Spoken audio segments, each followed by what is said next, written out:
Hi everyone, my name is Rishad. Today is the 28th of April and this is a overview of week 17's testing or week 18's testing for SPY's strategy, which is days open versus close. Without further ado, let's just get into this video. So on the 22nd, we had a buy signal which gave us a profit of $3,974.67, which is a 0.377% in profit, bringing our cumulative portfolio return up to 5.340%, and then our alpha went actually down to 0.422%.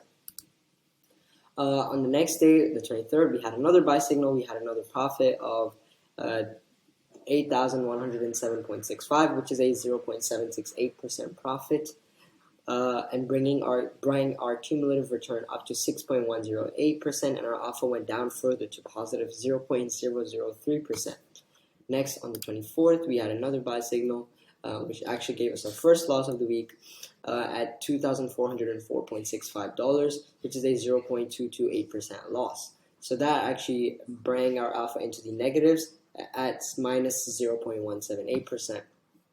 Next, we had a sell signal where we had made a minus 0.863% a return, so that's a loss of 0.863%, and our alpha went down further to minus 0.661%. And on the final day, we had a buy signal where we made back some of the losses. We made positive 0.374%, and however, our alpha plunged even further down to minus 1.234%. However, our cumulative portfolio return is slightly higher than the start of the week, where it was at the start of the week, we started at 4.963 at the end of the last week, so we ended with around a 0.45, 0.5% return for the week. So thank you for watching, enjoy, and I will see you in the next video.